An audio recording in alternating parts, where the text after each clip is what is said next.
tu voz en el Congreso. Este 2023 seguí eligiéndonos. CTV, el periodismo en el Congreso.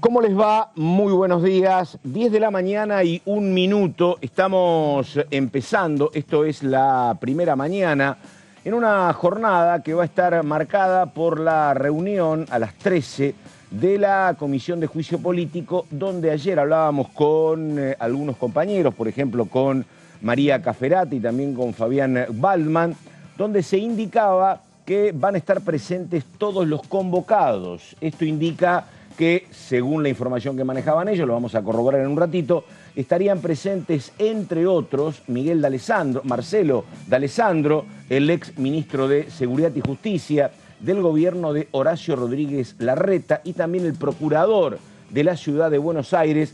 Recordamos que se está discutiendo el sistema de coparticipación y lo que pasó con las decisiones de la Corte y el gobierno de la ciudad. Esto va a comenzar a la hora 13 y además vamos a estar con cuestiones muy puntuales. Me estaban indicando un proyecto en torno a la SUBE digital, de eso también vamos a estar hablando en un ratito, y con la información sobre los 2 o 3 proyectos que el oficialismo apunta a tratar antes de octubre. Comienzo saludando primero a Verónica Benaim. Hola Vero, ¿cómo te va? Buen día. ¿Qué tal, Pato? Muy buenos días para todos. Sí, solamente tenemos confirmado que no va a asistir De Lorenzi, que era el tercer testigo en el día de hoy, que es de la Subsecretaría de Juicios... ya te digo. Originarios. No sé si es el de los originarios o es la etapa previa. Administrativos, bueno, tiene que ver con un cargo así. Bueno, De Lorenzi no va a estar presente, sí, como bien decían, D'Alessandro y también Astarloa, los dos representantes de la Ciudad Autónoma de Buenos Aires, van a tener que venir a rendir de alguna forma cuentas en tema coparticipación. Y también un tema importante, ¿no? En el día de hoy, dictamen, se pretende avanzar con el dictamen en lo que tiene que ver con el blanqueo de dólares o de los capitales que argentinos tienen en Estados Unidos específicamente. Perfecto, bueno, señor Márcico, ¿cómo le va? ¿Cómo ¿Qué estás, dice? Pato? Vero, buenos Bien. días. Mira, ahí lo tengo. Secretaría de Jurisprudencia de la Corte Suprema de Justicia. Ese era el cargo. Pasa que es una oficina poco conocida y difícil también de acordarse, ¿no? Es bastante completa. Así que sí, me parece, Pato, que tenemos una semana con bastante trabajo legislativo en cuanto al tema de comisiones y eso, ¿no? Los proyectos que se hace falta mover para plantear el debate y que son necesarios. Recomendar también, una muy buena nota que hizo la compañera Verónica Benaim con los proyectos que son importantes de acá al cierre de año también para que se traten, y muchos de esos, bueno, con debate de comisión también por estos días, ¿no? Digo, todo comisión. Bueno, ayer lo que me indicaban mis compañeros es que básicamente también intentarán el tema de la planta de GNL, que fue muy, muy defendida el fin de semana por el diputado Carlos Heller. Habrá que ver, pero repito, está el tema de lo que es depósitos en dólares y blanqueo, está la cuestión de GNL y habrá que ver también lo que acontece con el tema universidades. Sí. Pero bueno, yo creo que no va a haber demasiado espacio y perdóname, ayer nos decía la diputada de la coalición cívica, Dolores Martínez, ella decía que entiende el interés del oficialismo, pero son cuestiones electorales y no creo que nosotros le facilitemos las cosas, dijo. Vamos a discutir cuestión por cuestión. ¿Y Diga, están señora, preparados para volver a tratar alquileres? Epa, vos decís que pueden venir con modificaciones del Senado. Hoy arranca el debate Es buenísimo en comisión, ese tema. A ver, sí. Arranca el debate en comisión y sabemos que ni Juntos por el Cambio ni el Frente de Todos tienen mayoría propia en la Cámara de Senadores. Juegan muy fuerte los monobloques que representan a partidos provinciales y también el espacio político que se conformó en febrero de este año de peronistas y el cordobesismo con Vigo a la cabeza, que son los que van a definir. Y justamente la semana pasada no tenían una definición muy concreta, se iban a reunir esta semana, pero aparentemente no están de acuerdo con el dictamen de la oposición que se aprobó en la Cámara de Diputados, lo que significa es que es muy probable que pidan modificaciones y de ser así el proyecto volvería a... De hecho, ya lo dijo también el senador Snopek por la provincia de Jujuy, lo Ahora, dijo en una entrevista. Vero, y te pregunto, porque este es un datazo. Ahora, si viene para acá, lo factible es que el proyecto no termine de avanzar. Sería una estrategia para que el actual proyecto... A ver, sería una respuesta de un Senado con todavía más oficialistas que opositores, pese a las escisiones que ha habido, para que no haya una victoria en esta materia de la oposición. Y sumo un factor más, que me parece que va a ser importante también, compañeros, que es el tema de cómo va a impactar el viaje y la comitiva que se fue con Sergio Massa a Brasil cuando peguen la vuelta acá en el recinto. ¿Por qué? Porque le contamos a quienes están viendo, por si no se lo enteraron aún, que Alejandro Topo Rodríguez, titular del interbloque de Consenso Federal, fue uno de los que acompañó a Sergio Massa a Brasil, junto también con Natalia de la Sota. ¿No? Y ahí está entablando, me parece, algunos vínculos con el esqueletismo, si se quiere. Sí. Pero, bueno, entonces ese es el dato. Lo habías dicho vos, Benaim, siempre escéptica, dijo, bueno, se votó esto, muchachos, pero miren que sigue vigente la ley vieja, dijiste. Efectivamente está pasando esto. Vos sabés que yo ayer... Sobre todo por esto, ¿no? Porque las especulaciones en el medio de aquellas que juegan con la necesidad de aquellas personas que necesitan alquilar o que están viendo de renovar donde están, claro, están viendo porque vos dijiste ahora es el peor de los escenarios, porque ni murió la ley vieja ni nació la nueva. Totalmente. A mí lo que me llama la atención es cómo está lo que está pasando con el sector inmobiliario, porque cuando todavía no se había reglamentado la ley que está vigente ahora, te dicen, no, bueno, pasa que estamos esperando información. Sí, y ahora, claro. Y ahora lo que te están diciendo es, no, como ya está en debate, ya nos vamos adelantando, ¿no? O sea, digo, cada uno se acomoda a su juego. El tema. Sí, el tema inmobiliario es tremendo. Pero vos sabés que ayer hablábamos con la diputada Martínez de esto, porque ella también planteó algo, si no sería necesario algún acuerdo entre Juntos por el Cambio y el Frente de Todos, Unión por la Patria, ante la llegada de un nuevo actor como es La Libertad Avanza, ¿no? Con 45, 50 diputados. Y ella decía que sí, pero que la cuestión es difícil por temas hasta a veces personales, porque la polarización hace que vos te encierres mucho en los temas, porque, digo, una cuestión sería buscar algún tipo de acuerdo en el tema alquileres, por ejemplo. Pero eso no pasa, ¿no? Imagínate escenario, ¿no? Dale. Se modifica, vuelve a diputados, llega también el presupuesto, 15 viene de septiembre. octubre, ¿no? El oficialismo está intentando avanzar con proyectos... los tres esos que estábamos nombrando. Los que nombramos antes de las elecciones de octubre, porque además son antes de las generales. ¿Qué pasa con alquileres? Dilata nuevamente hasta el 10, cuando haya recambio. Cuando haya recambio entra un bloque muy importante de libertarios que quieren la derogación directamente. Es que una interpretación es que justamente el sector libertario logra los votos que logra ante la anomia por falta de acuerdos de los otros dos bloques importantes, donde lo hemos discutido acá 20 veces. El hijo rebelde. Ayer hablábamos, ¿sabés de qué hablábamos ayer? Justamente, que yo no lo terminaba de entender, del tema de las licencias. Claro. Este es un modelo, porque, viste, la cuestión que se hablaba era que el proyecto habla de 45 días de licencia para los no gestantes. 45 días. Vienen de 2. Entonces, ese es el proyecto del oficialismo. ¿Qué le dijo Juntos por el Cambio? Che, pero eso parte lo paga el ANSES, hagamos un cálculo, no estamos en contra, pero a lo mejor es mucho. Y yo decía, es tan complicado decir, en vez de 2 a 45... pongamos 20, 15, 25, 18. Bueno, ¿viste? Bueno, no, ya está en una ley. Bueno, ¿viste? Y entonces no sale nada.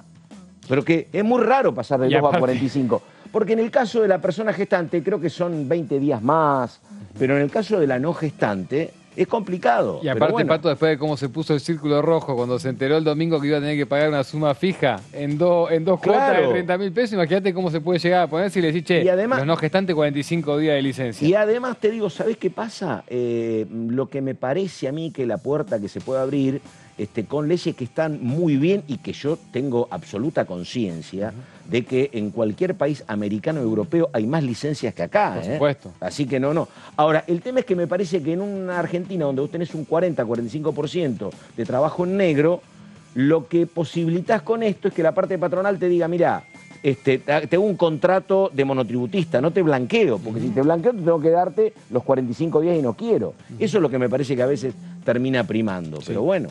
Me parece que, y aparte, Pato, también, yo igual creo que son temas que también de alguna manera tensionan, porque digo, al margen de las posibilidades o imposibilidades que vos tenés para debatir esos temas en este momento, me parece que también lo que se está trabajando un poco y lo que se intenta como remarcar son los modelos. Me parece que tiene que ver también con algo electoral, ¿no? Sí, con pero marcar bien hacia dónde iría un modelo o hacia dónde iría otro. Yo lo digo ahora con el diario del lunes. Pero vos te aferrás a tu modelito.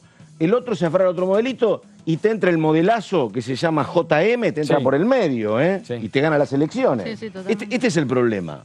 Busquemos acuerdos. Digo, la verdad, como lo ha dicho 20 veces Benay, busquemos algún acuerdo con el tema alquileres, que es un tema sensible y que tiene que ver con el bolsillo. Yo les dije, empiecen por el defensor del pueblo, no hay plata en juego. Claro. Digo, pero si vos tenés ese fracaso ahí que no hay nada, no hay plata en juego, ¿cómo no vas a fracasar en alquileres? No, además, o en lo otro que pasa tipo de cuestiones? Es que el Congreso, en su afán yo, obviamente siempre con buena voluntad, de meterse en un tema como alquileres, cuando tenés un gobierno que no regula lo que sucede actualmente, termina perjudicando. Cuando vos decís, no tiene poder sobre las inmobiliarias, por ejemplo. No regula. Y cuando les haces la consulta de qué pasa con la aplicación de la ley, te salen por la tangente. Esta es la gran muy complejo, ¿no? Porque termina perjudicando poniendo el debate y entonces los especuladores se agarran de esto, como bien decís vos.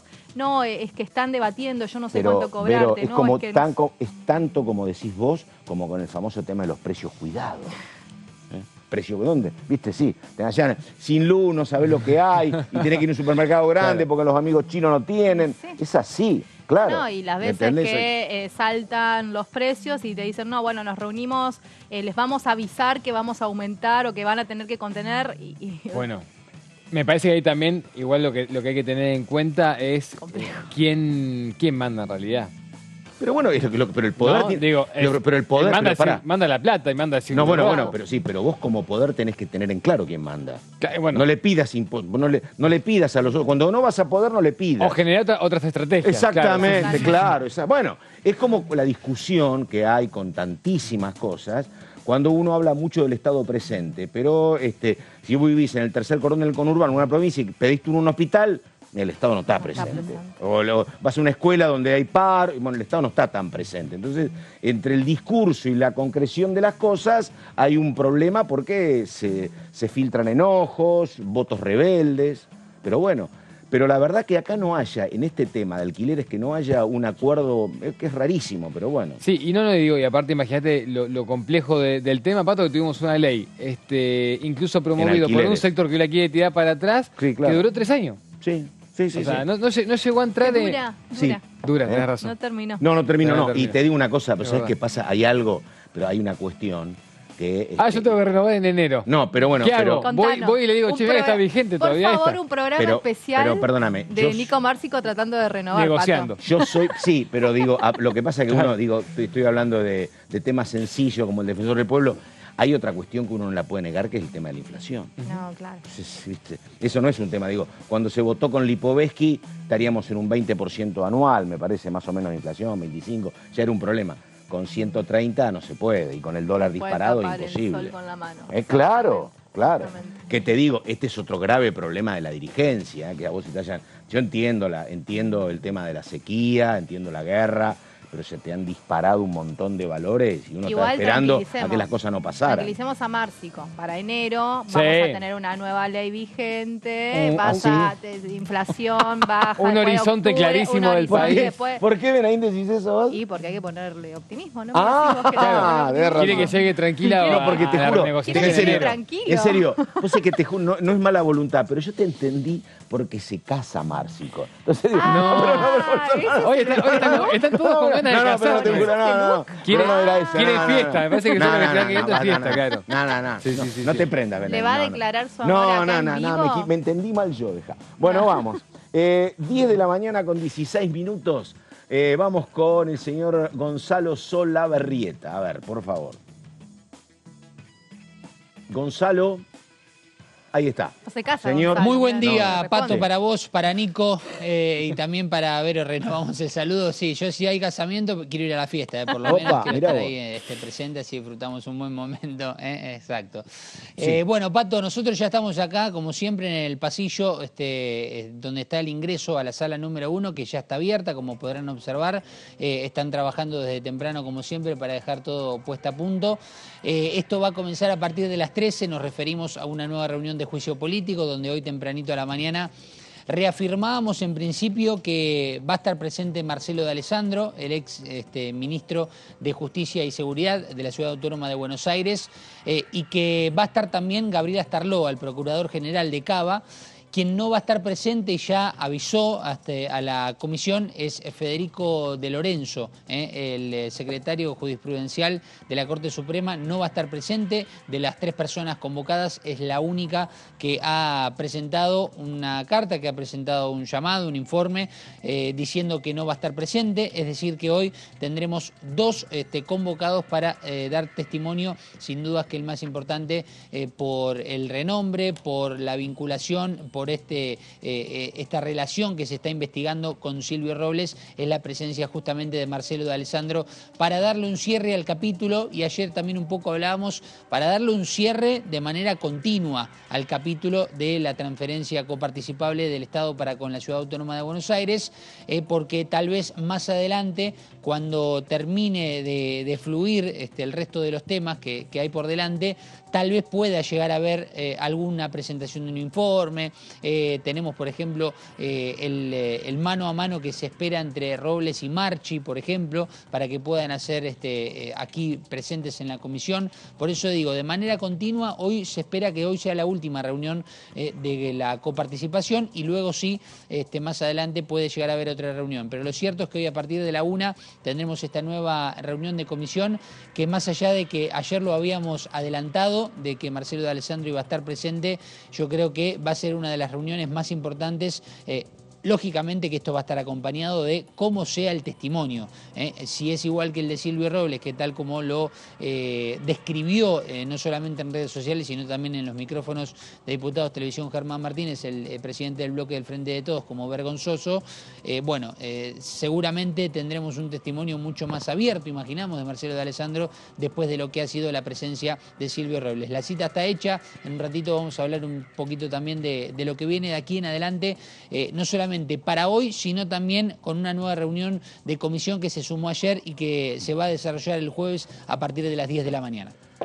Bueno, perfecto, gracias. 10 de la mañana con 19 minutos. Y, a ver, tenemos efectivamente imágenes de lo que pasaba ayer, donde había actividad de la titular de la Cámara, de la diputada Cecilia Moró, porque recordamos que en el marco del programa El Congreso en Democracia 40 años, la Cámara Baja, presidida por Cecilia Moró, realizó un encuentro junto con rectores, legisladores y egresados para compartir ideas en relación a la importancia de la educación pública en la vida universitaria. La jornada fue impulsada por el Instituto de Capacitación Parlamentaria y se orientó a analizar temáticas como inclusión, democratización y cercanía. Además de la titular de la Cámara, estuvo también participando diputados, estuvieron como Alicia Aparicio y Paula Penaca, y el rector de la Universidad Nacional de Moreno, Hugo Andrade, entre otros. Recordamos esto en el marco de lo que tiene que ver con el impulso esta semana también del proyecto para confirmar la creación de 3 universidades que habían quedado con los plazos vencidos de aquel otro grupo de 8. Estamos hablando de la Universidad de las Madres y de la Universidad, recordamos, del nordeste de la provincia de Buenos Aires. Así que ahí está la actividad de Cecilia Moró, encabezada por la presidenta, con 2 diputadas más y con representantes universitarios. El tema: el rol de la universidad pública en la Argentina Básicamente uno puede hablar de toda la historia institucional del país, pero bueno, este es el resumen, la síntesis del acto encabezado por Cecilia Moró ayer en la Cámara Baja. Ahora, justamente del tema, pasaba esto que nos decía la titular de la Cámara. A ver. Hicimos hoy una jornada de debate y reflexión con distintos legisladores y legisladoras, también con rectores de universidades y representantes de universidades, sobre todo del Gran Buenos Aires, y sobre todo con egresados y egresadas, que la mayoría de ellos son primera generación de universitarios en su distrito, en su lugar. Tener la universidad cerca, cuando descubrí que la Universidad Nacional de Moreno estaba cerca de mi casa, todo fue más fácil, digamos, fue mucho más accesible, y creo que un poco responde a las experiencias familiares que había tenido. Muchas parientes, familias habían intentado estudiar, acceder a la educación y no pudieron por lo difícil que es, y en mi caso tener la universidad cerca hizo que hoy en día sea primera generación de egresado de la universidad pública. Acompañamos la voluntad, la decisión política de que se creen nuevas universidades porque comprendemos la importancia que tiene para el desarrollo territorial, que excede el derecho a la educación superior como un derecho humano que lo consagra la ley en la Argentina y lo que nos debe enorgullecer a todos. Es un hecho que los territorios que cuenten con universidad van a ser más competitivos para este futuro que debemos transitar. Estamos convencidos que en los próximos días el Congreso tiene que avanzar en la creación de estas universidades, porque la educación pública de calidad, laica y gratuita es uno de los valores que en el 40 aniversario de la democracia no puede ponerse en riesgo. Y es un compromiso de todas y de todas seguir trabajando por esto en este Congreso y en lo que viene desde nuestro espacio político. Bueno, vamos ahora a la siguiente nota con la titular de la Comisión de Juicio Político, la diputada por Entre Ríos, Frente de Todos, la diputada Gailiard, que decía lo siguiente. A ver. Creo que lo del testigo Robles muestra como la oscuridad del manejo y del funcionamiento de la Corte, y en esta causa puntual, donde lo que se intenta determinar es si esa conversación entre Robles y D'Alessandro ocurrió o no, porque es una conversación que tiene una gravedad institucional inusitada. Vos pensás que un funcionario de la Corte tiene prohibido terminantemente, y es una irregularidad grave, que asesore a alguna de las partes, con lo cual el ministro Rosati o los ministros de la Corte, lo que le estamos hoy remitiendo es una nota para que nos informen si ellos iniciaron algún tipo de actuación sumarial respecto de Robles al conocer que tenía causas judiciales por la supuesta filtración que involucra a la Corte en su funcionamiento. Con lo cual lo que hoy se votó fue remitirle a la Corte una opinión por parte de la Comisión respecto de la declaración de Robles, donde nosotros manifestamos que el testigo ha sido reticente, se ha amparado injustificadamente en el artículo 18 de la Constitución y en el Reglamento de la Justicia Nacional, y al punto de incurrir en falso testimonio, porque el falso testimonio no es solo mentir, sino también callar la verdad. Y cuando uno utiliza abusivamente el artículo 18 para no contestar, está callando la verdad. Con lo cual, nuestro objetivo en la comisión es descubrir la verdad objetiva, determinar si hubo mal desempeño o no por parte de los ministros. Y si hay funcionarios como Robles que vienen y omiten, callan o evaden con cualquier tipo de artilugios, la verdad que lo que hace en vez de clarificar es aumentar la suspicacia respecto a la posible connivencia que hay de la Corte con el gobierno de la ciudad. Y hoy la ausencia de D'Alessandro, la ausencia de Astarloa, el procurador de la ciudad, que es la parte que representó al gobierno de la ciudad en la Corte, ya por segunda vez que falta el procurador de la ciudad, y todo tiene que ver con todo, y la ausencia de la oposición me parece que viene a configurar algún tipo de connivencia que hay o que ha habido, y que claramente muestra que ese fallo cautelar adolece de sustento jurídico, porque ya tenemos las pruebas de que no pasó por la unidad de análisis económico, que no fue consultada ni tenido en cuenta el informe de la Comisión Federal de Impuestos, tenemos en cuenta los testimonios testimonios de Rodríguez de la Secretaría de Juicios Originarios, que no elaboró el fallo. El fallo no se sabe de dónde salió, cómo surgió, un fallo cautelar que favorece a la ciudad, una pauta que establece la Corte para que pague el Gobierno Nacional, que no hay un parámetro ni pauta objetiva para cómo determinar ese porcentaje. Bueno, hay muchas cuestiones llamativas, que es lo que hacen que esta comisión investigue, que bueno, el detonante fue la filtración de esos chats, donde claramente el señor Robles le dice a D'Alessandro: espero que saques el fallo Robles, un día después de que la Corte había rechazado la recusación que hizo el Gobierno Nacional cuando conoció lo de la fiesta de Maíquez, que D'Alessandro y Robles eran tan amigos, que habían ido justos a la fiesta de Maíquez, por lo cual vamos a citar a Juan Bautista Maíquez, que fue quien cumplió años, hizo esta fiesta para ver si Robles y D'Alessandro asistieron a la fiesta. Bueno, muy bien, la palabra entonces de la diputada, que es la titular de la Comisión de Juicio Político. Recordamos, ella planteaba lo que había pasado en la segunda convocatoria. Todo indica ahora, la información que manejamos acá, es que entre otros va a estar presente D'Alessandro y también Astarloa, Seguimos con la cuestión, 10 de la mañana, 27 minutos. Señor Marci, exacto, Pato, porque nos queda ahí la introducción exacta con lo que acaba de decir y con lo que acabamos de escuchar por parte de la diputada nacional Carolina Gaylar, y vamos a meternos con lo que podemos esperar para el día de hoy. Bueno, ¿quiénes eran los citados? Ya recién con la información de Solabarrieta, ahí agregábamos algunos datos a lo que es este día martes, recordamos, donde la Comisión de Juicio Político va a arrancar a partir de las 13 horas del día de hoy. Bueno, Marcelo D'Alessandro, entonces, exministro de Justicia y Seguridad de la Ciudad de Buenos Aires, ya había sido convocado 2 veces previamente. Bueno, efectivamente la tercera es la vencida, parece que hoy estará presente, e incluso lo decían desde el entorno de varios de los diputados del oficialismo que son parte de la Comisión de Juicio Político. Por otro lado, también lo que recién mencionabas vos, Pato, con Astarloa, Procurador General de la Ciudad de Buenos Aires, que también en teoría va a estar presente, y la falta entonces de Lorenzo, ¿no?, de la Secretaría de Jurisprudencia de la Corte Suprema de Justicia, que continúa con la investigación. Todas estas citaciones con respecto a qué, al fallo de la coparticipación en favor de la Ciudad de Buenos Aires, ¿no? Eso es, por supuesto, el tema que se está tratando ahora. Sigue por lo bajo, si bien lo denunciaron hace 3 semanas, sigue por lo bajo el reclamo con respecto a la figura del ministro del Interior de la Nación, estamos hablando de Guado de Pedro, por parte de los diputados de la oposición.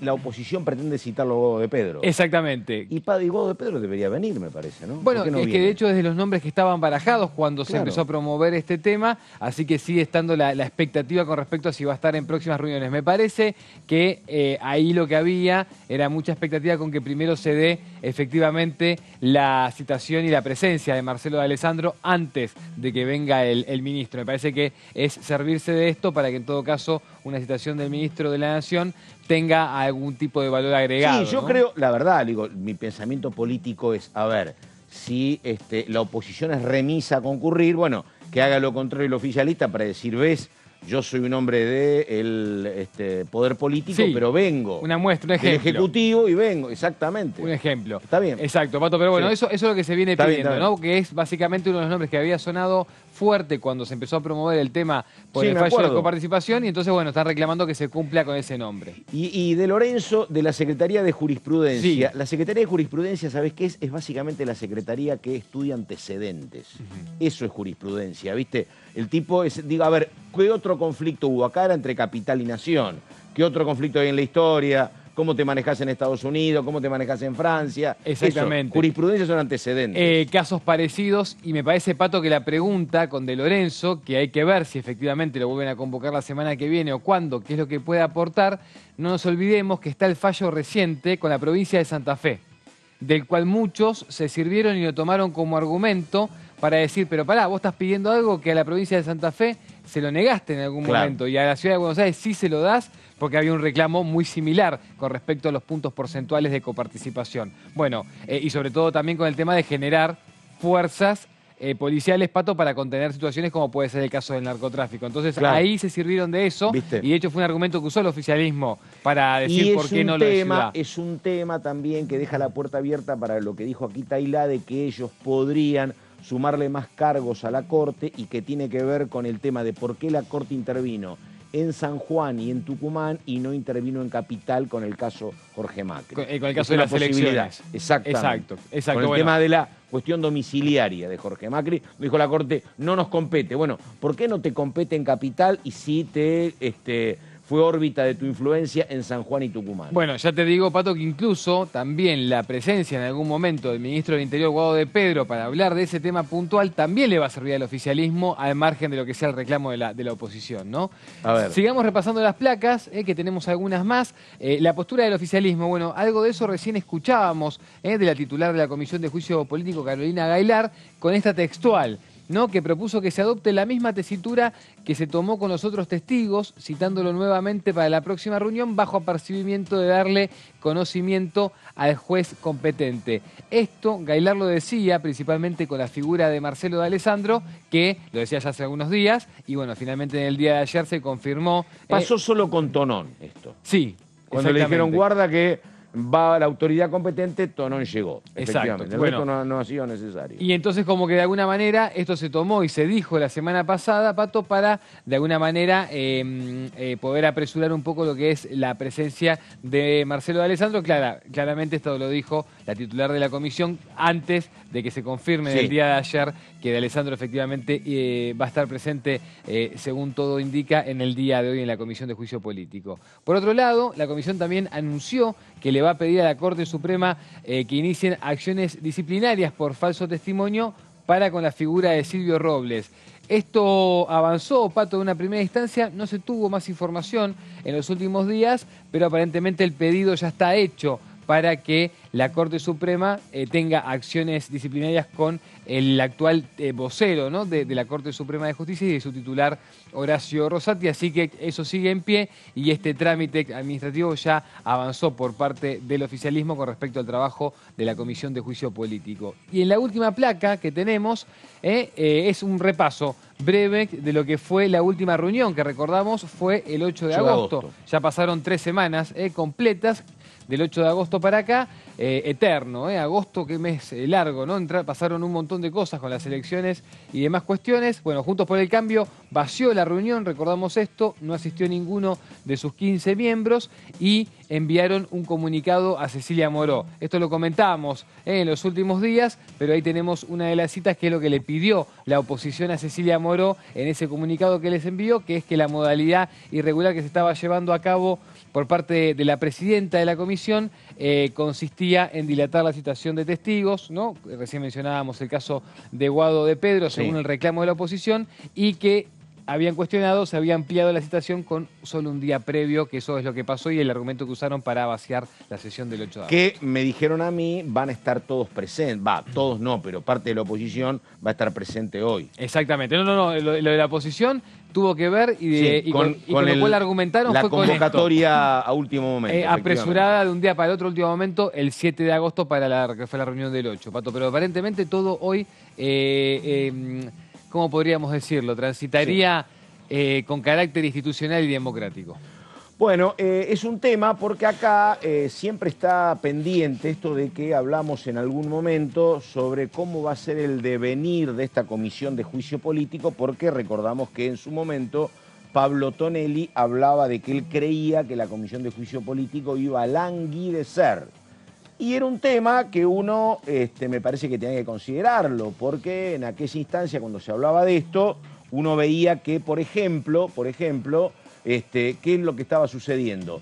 No venían los citados y tampoco participaba la oposición. Podía ser que en algún momento se quedaran sin fecha. Bueno, se ha revitalizado la comisión. Hoy me parece que con la presencia de D'Alessandro tiene un momentum importante, así que bueno, habrá que ver cuál es el devenir, hay que esperar lo que sucede hoy y también aguardar lo que va a acontecer con próximas convocatorias de esta comisión.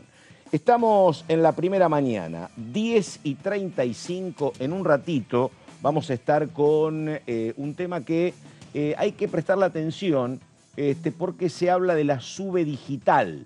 Yo la verdad que no sé cómo va a ser la instrumentación, hasta aquí funciona bien la SUBE. Sí sé que hay problemas cuando de pronto se te rompe, la perdés y demás, acceder a una nueva SUBE es un inconveniente, otro inconveniente es cargarla a la SUBE. Pero bueno, creo que el sistema globalmente funciona. Digo esto de la SUBE digital porque uno escuchó en algún momento proyectos de candidatos a jefe de gobierno, particularmente Jorge Macri, que decía hay que dejar de pagar con la SUBE, en todo caso hay que volver a pagar con otras herramientas, por ejemplo, dice él, el celular o tarjetas de crédito o de débito. Bueno, es algo... Ampliar la oferta. En China se usa hace un montón de años. ¿Cómo pagas en China? En China todo con una aplicación. Vas con el teléfono, todo se hace con el teléfono celular. Cuando fui en 2015... Mirá, ya estaba ese sistema, Vero, mirá. Se manejaban todo con teléfono celular. El NH, ¿cómo era que se llamaba el sistema? Que en un momento también se trató de implementar acá, pero finalmente como tuvieron más resultados en las billeteras virtuales, no se terminó haciendo eso. Obviamente nosotros, turistas, comprábamos una, pero ellos tenían todo un sistema que además nosotros en ese momento no podíamos asistir a ese sistema porque...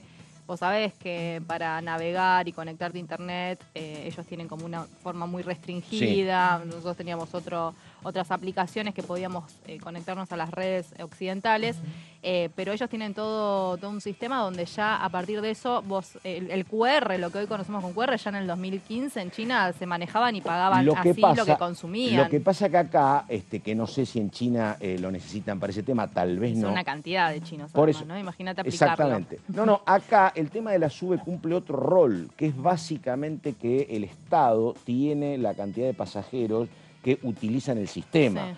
Porque esto tiene que ver con algo que no sé si en China ocurre, me parece que no, que es el subsidio al transporte. Acá, no sé cómo es el tema. Eso digo, acá el tema de la SUBE no es solamente para el pasajero que te permite subir sin la plata, sino que básicamente al Estado, es el tema que vos trabajás todos los años cuando se discute el presupuesto, cuando hablamos de el subsidio al transporte. Bueno, a ver, vos me pedís plata, bueno, pero ¿cuánta gente viaja? Que es un tema que está muy controlado en AMBA por la SUBE y no tanto en otras provincias.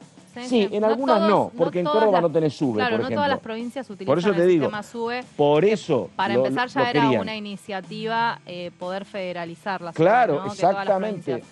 Pero bueno, en cuanto a esta aplicación, es algo que China hoy potencia mundial, ya se usa, ya te digo, desde 2015. Sí, todo lo pagan con el Acá, al margen de eso, de que es más novedoso esto y que es más plural, acá la SUBE tenía como objetivo, que no tienen otros países, decir, a ver, bueno, yo Estado subsidio a los transportistas. Claro. Bueno, pero ¿qué chequeo tengo yo de cuánta gente usa? Porque si no, me dice el propietario del colectivo, viajaron 20.000 personas, y yo, ¿qué control tenga? Bueno, pero cuando vos utilizás el teléfono, eso queda registrado de manera por digital. Eso, a lo mejor, bueno, por eso vamos a hablar de la SUBE digital. Tendrán que armar un programa donde cada vez que vos pases tu teléfono, queda registrado y vos ahí haces la contabilización. Por eso vamos a hablar en un rato de la SUBE digital. Quedan 22 minutos para las 11 y volvemos al tema original, que es el que estaba tratando Nico, sobre la cuestión comisión de juicio político. Esto decía Leopoldo Moró. A ver.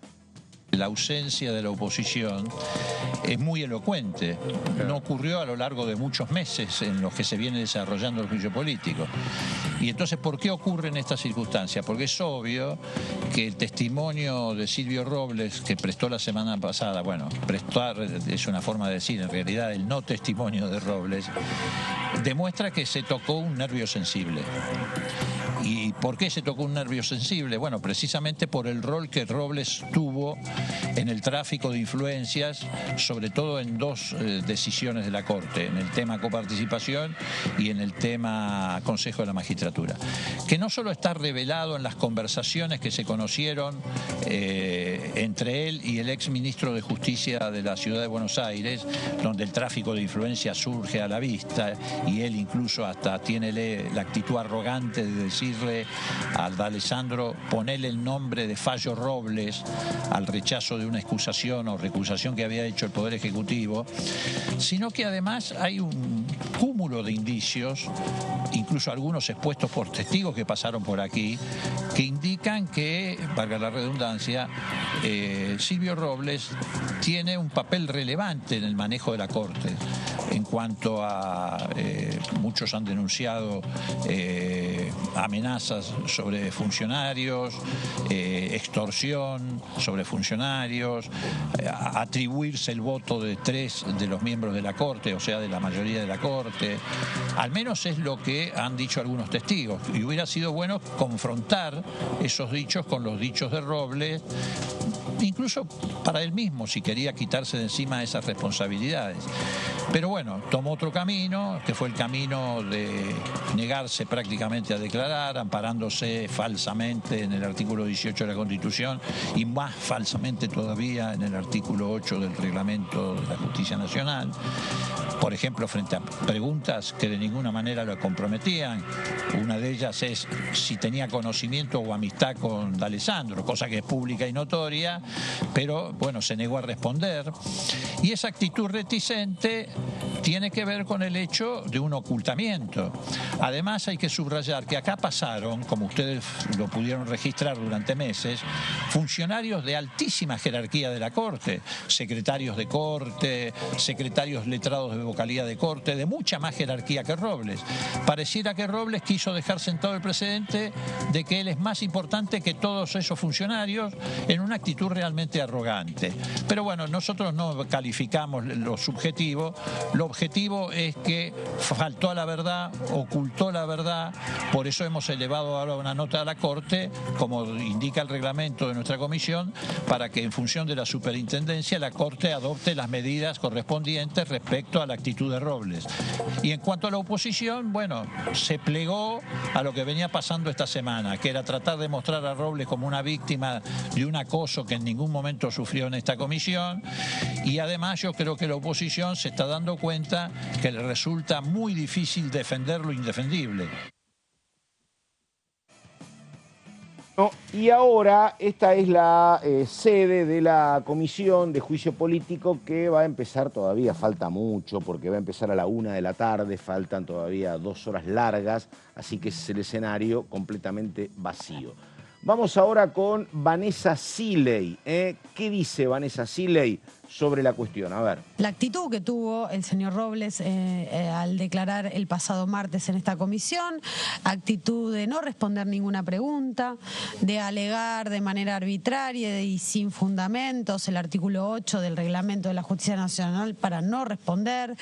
Y bueno, no podemos tampoco en este caso, al igual que con el testigo D'Alessandro, no podemos en este caso permitir de que haya sucedido que vinieron alrededor de 26 testigos de la Corte Suprema y contestaron todas las preguntas y que haya uno, per se, arbitrariamente, creyéndose más que los demás, que no responda a las preguntas. Esto fue notificado a la Corte para que tome conocimiento formal y por parte de esta comisión, votado como medida, para que la Corte inicie las acciones respectivas en su poder de sancionatorio, ¿no? Ya que Robles es empleado de la Corte Suprema de Justicia, funcionario de la Corte Suprema de Justicia. Creo que hay una situación que venimos denunciando y que es una de las causales de este juicio político. Las diversas sentencias que se cuestionan a raíz de un desvío de poder que ha realizado la Corte Suprema, no por casualidad son todas sentencias que favorecen a un único espacio político, y ese espacio político es el integrado por Macri, Larreta y Patricia Bullrich. Sistemáticamente las sentencias de la Corte que han sido causales de juicio político en esta comisión son las sentencias que favorecen o en la coparticipación a la ciudad de Buenos Aires o en el Consejo de la Magistratura, que Juntos por el Cambio tenga un senador más sentado en el Consejo de la Magistratura, o bueno, esas dos causales principalmente. Después tenemos la causal de irregularidades manifiestas en la obra social del Poder Judicial, que ha perjudicado la vida y la salud de muchísimos trabajadores y trabajadoras judiciales, y el tema del 2x1, ni más ni menos, un hecho de orden público, ya les diría, en la sociedad argentina, que son los derechos humanos y el respeto cabal a los derechos humanos.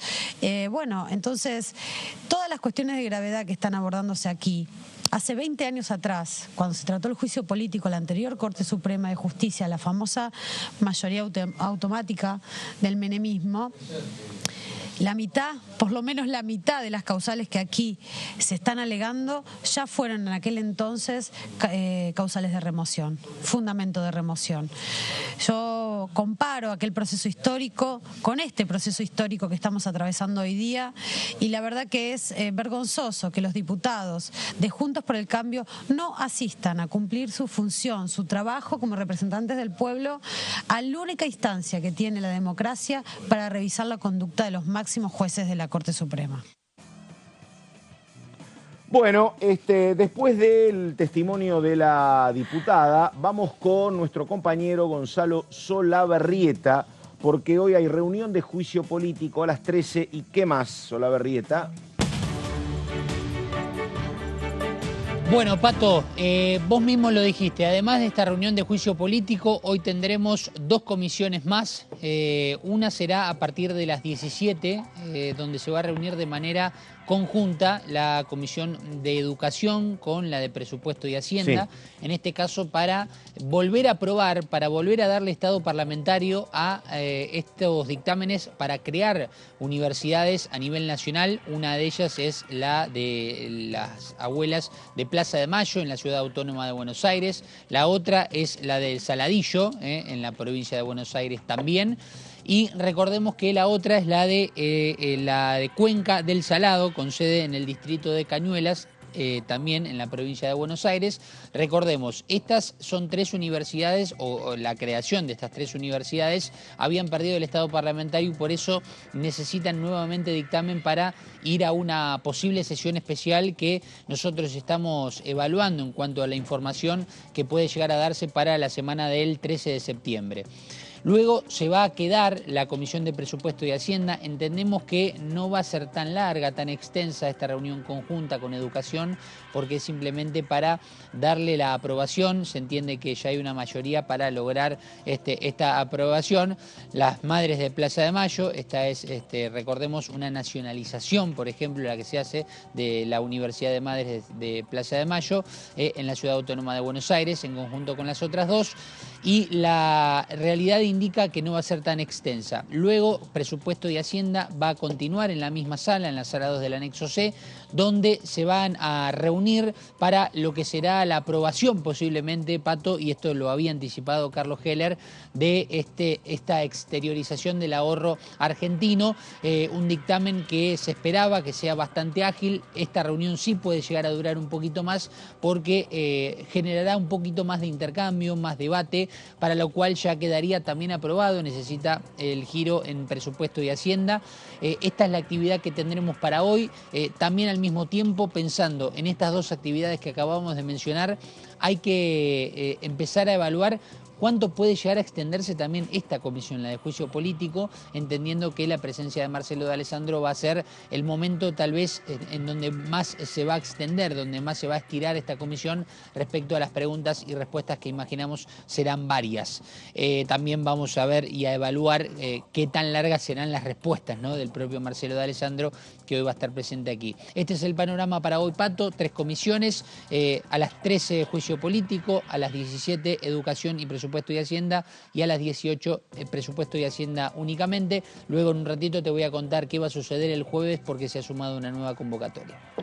Bueno, perfecto. Faltan 11 minutos para las 11 de la mañana. Verónica Benaim y un tema de mucha actualidad, Benaim. Exactamente, Pato, porque si llegara a volver alquileres con modificación, imagino que también aquí en Diputados, sobre todo la diputada Penaca, va a querer tratar su proyecto de ley que se presentó justamente un día antes de que se sancione en la Cámara de Diputados la iniciativa que modifica la ley de alquileres actuales y que está vinculada justamente con los alquileres temporarios. Es una iniciativa de la camporista que tiene 11 artículos. A verlos. Es bastante técnico, así que con paciencia y... No, vamos a mirar por eso, sí. Para entenderlo.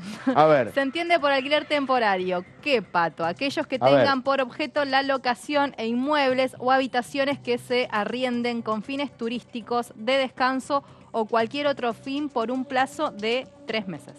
O sea, vos no podés ir alquilando de por vida temporariamente porque ya lo otro funciona como un alquiler vivienda, ¿no? O sea, vos temporariamente podés alquilar por 3 meses, no por menos. No, digo... Es como, ¿viste que la vigencia de estadía en los países no son de 3 meses? Sí, no sé, la verdad que depende. Viste que cuando vos te vas de viaje... Podés estar en un país como turista 3 meses, acá pero después... acá la que viaja a países raros sos vos. Yo la verdad, ¿viste? No estuve, te dicen Surinam, te dicen China, capaz. Yo soy más modesto. Escuchame una cosa. Pero raro, China, Pato, es... Sí, pero tendríamos que estar... Pero te digo, me interesaba esto de los 3 meses, porque hasta donde yo sé, en Estados Unidos, básicamente en Manhattan, lo que hay es el mismo proyecto, que no sé si está terminado de aprobar, pero es 1 mes. Digo, vos podés alquilar de manera temporaria, pero si alquilás por 1 mes y pico. Menos de 1 mes no se puede. Claro. Acá será menos de 3 meses. 3 meses. También. Es que yo creo que son 90 días de vigencia cuando vos sos turista y te podés quedar en un país. Después tenés que ver cómo sacás una visa, un permiso de trabajo, de estadía, por lo que sea, pero eso lo tenés que ir trabajando con tu... consulado, ¿no? Con tu embajada en los países. Por eso me parece que toman ese plazo para definir qué es un alquiler temporario. En cuanto a las plataformas digitales de alquiler temporario, eso justamente son aquellas a través de las cuales se comercializa, promocione, publicite, oferte o intermedie por medios informáticos, ya sea a título gratuito, alquileres temporarios respecto de las unidades habitacionales situadas en todo el territorio nacional. Esto obviamente apunta a la plataforma que conocemos, la más importante, que es Airbnb, ¿no? Está bien. ¿Cuáles serían las obligaciones? Deben habilitar un campo en la plataforma digital para que el propietario o administrador informe el número de inscripción, registro o licencia según corresponda en aquellas jurisdicciones que cuenten con registro o licencia habilitante para ejercer la actividad de alquiler temporario.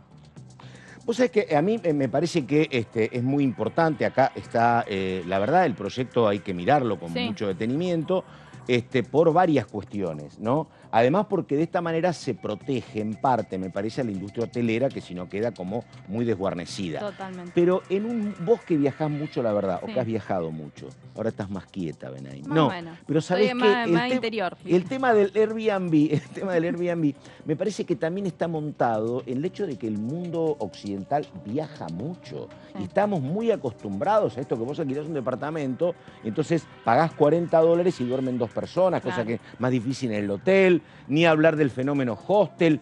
Digo, no sé si esto, que a lo mejor tiene que ver con que bajen los alquileres acá, con que trabajen mejor en los hoteles, viste, va a tener que convivir con una costumbre muy globalizada de viajar mucho y viajar a precios económicos. Lo que pasa es que todo tiene que ver con lo que venimos hablando siempre, según el contexto inflacionario de los países. Claro, hoy venir acá... Hoy no tener una referencia de precios es muy difícil también de decir... esto puede perjudicar a la actividad hotelera. ¿Por qué? Porque en alguna oportunidad alquilar un departamento por ahí era un poco más económico que irte a un hotel. También depende de la categoría del hotel. Casi siempre, claro. Quieras, ¿no? Sí. Pero también cuando te pones a chusmear en las aplicaciones, también te das cuenta que los departamentos también están carísimos. Sí. Porque vos decís, bueno, me voy a un departamento, tal vez a un hotel, tal vez con 2 personas, pagás mitad y mitad la misma habitación o 3. Pero el departamento te facilita que sean más y pueda hacer mucha más la división del pago. Pero también hoy, ya te digo, como no hay precios de referencia, pero a ver, complejo. Bueno, vamos a las cuestiones técnicas que vos decías que son muchas. Dale. Sí. Esto vamos a seguir repasando. Deben proceder a la baja de aquellas ofertas, anuncios, publicaciones notificadas por el Ministerio de Turismo y Deportes. Bueno, ahí entraría al menos un organismo del Estado a regular, que sería el de turismo. El que en un futuro lo reemplace, que incumplan obligaciones en cabeza de los anfitriones conforme la normativa vigente y aplicable en la jurisdicción que se encuentre la unidad habitacional, previo acto administrativo fundado y emanado de autoridad competente. Seguimos. Para los pagos, el proyecto prevé utilizar la moneda nacional, que son pesos argentinos, para los anuncios y ofertas de unidades habitacionales radicadas en el territorio nacional que surjan como resultado de la búsqueda realizada desde el territorio nacional. Esto es complejo. Peso en una aplicación es complejo. Y para el procesamiento de pagos efectuados por huéspedes mediante la intermediación de la plataforma cuando se trate de transacciones realizadas a través de medios de pagos electrónicos nacionales respecto de unidades habitacionales ubicadas en el territorio nacional. Puede surgir que estén en pesos, pero vos te imaginarás el monto que te van a poner en pesos, porque obviamente no lo van a tomar al oficial, lo van a tomar al blue. Tal vez no te diga, no esté $10, ¿no? Te esté especificado que se te va, ¿no? Complejo igual eso.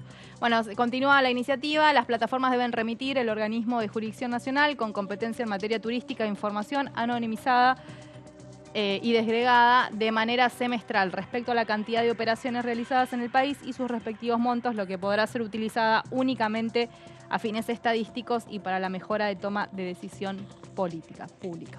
¿Sabés qué? Porque es un temazo donde tal vez esto se termina aprobando, yo no digo que no, pero hay que estar atentos a lo que pasa con el gobierno de la ciudad. Porque para el gobierno de la ciudad el tema turismo es un ingreso muy importante. Vos sos el jefe de gobierno y por lo tanto vos como jefe de gobierno, si el ingreso turístico es importante, lo que querés es que la gente venga. Después discutimos si viene Airbnb, si viene un hotel, si viene un hostel, pero vos querés que venga, no le querés poner trabas. Y como un buen gobernador te va a decir, qué sé yo, algunos tienen el litio, otros tienen el mar, otros tienen la sierra, y yo tengo la Plaza de Mayo para que la visiten. No me coartes la posibilidad de que la gente venga. Sí. Me parece que esa es la mirada. Igual te digo que lo mejor que hoy vende de oferta turística argentina es el dólar como está. Bueno, claro, totalmente. Te enamorás de todo, claro. Le sale 2 mangos. Exactamente. Pero bueno, la mejor oferta que está teniendo. Claro, porque digo, vos fíjate porque esto tiene alguna similitud con lo que pasó con las aplicaciones para los taxis, donde la primera taxis sin regularse. Exactamente.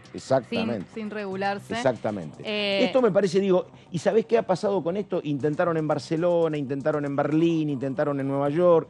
Yo creo que en algunos casos es como necesaria alguna regulación. Pero cuesta regular, por lo que vos decís, por el tema de la plata en pesos, y cuesta que marca regular. También una gran diferencia entre lo que sucede en la Ciudad Autónoma de Buenos Aires y el interior del país. Totalmente. Porque vos hablaste de las aplicaciones de taxis. Acá se terminaron de, si se quiere, dar o legalizar sin tener una norma, ¿no?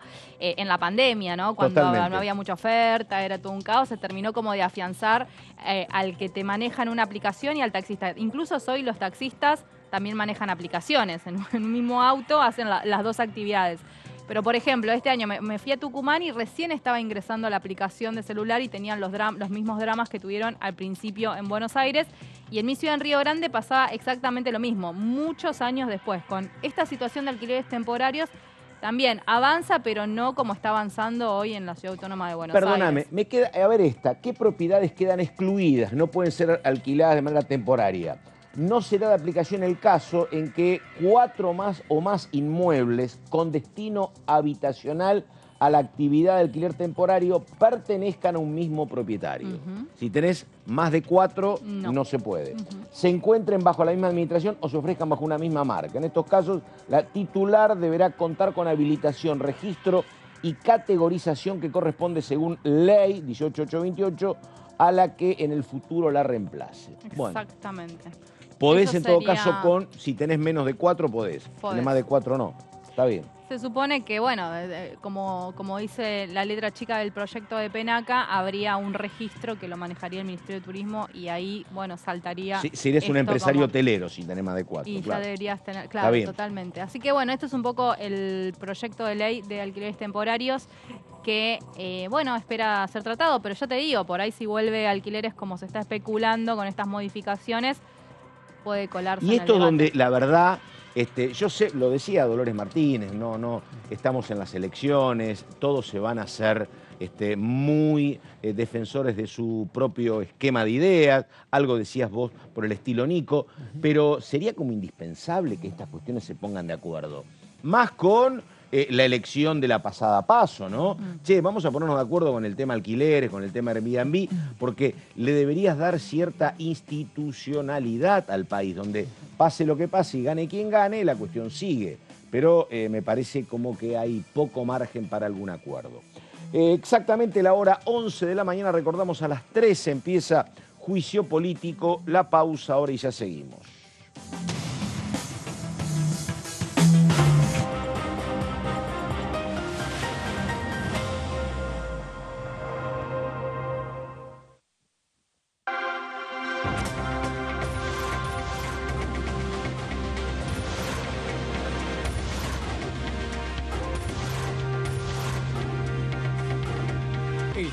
son tu voz en la primera edición. DTV, el periodismo en el Congreso. Hola, ¿cómo va? Buen mediodía. Desde nuestro lugar, como diputadas y diputados, como bloque de Unión por la Patria, enviamos una delegación de diputadas y diputados de la que formé parte a Jujuy, los recibimos a los representantes del Malón en la provincia de Salta, recibimos su petitorio y luego también en representación del bloque de Unión por la Patria es que estamos teniendo estas reuniones para dar una respuesta a lo que plantean las comunidades que están acampando ya desde hace semanas frente a la Corte Suprema reclamándole a la Corte que dictamine la inconstitucionalidad de la reforma de Morales. El Estado tiene que tener un control y tiene que cambiar la ley de regalía. La ley de regalía que sigue siendo la regalía el 3%, 3,5% de todos los minerales en nuestro país, que no, mientras en otros países es otro el precio. DTV, primera edición, de lunes a viernes.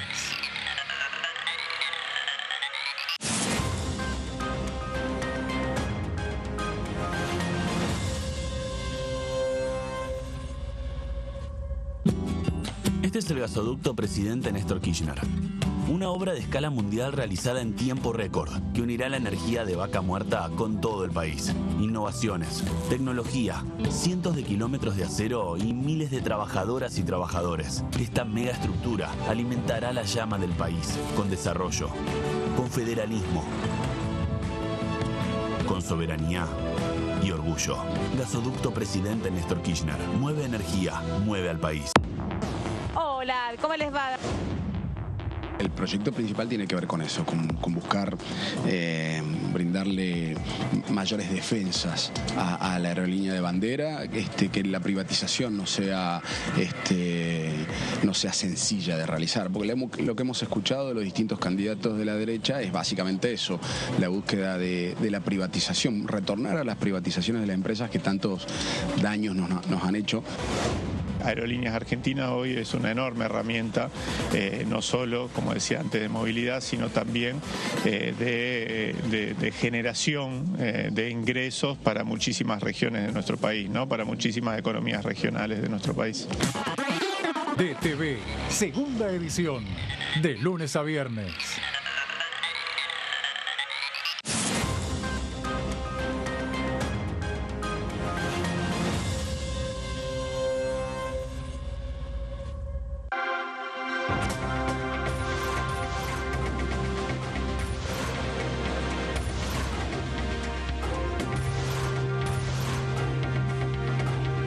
Ellos son tu voz en la segunda edición.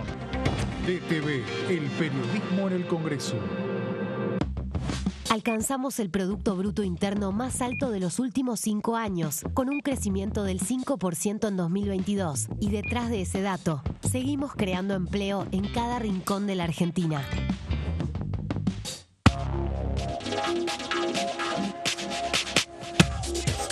DTV es información, diálogo, análisis. DTV es federalismo, libertad de expresión, pluralidad de voces. DTV es todo lo que en democracia un país debe ser. DTV es tu voz en el Congreso. Este 2023, seguí eligiéndonos.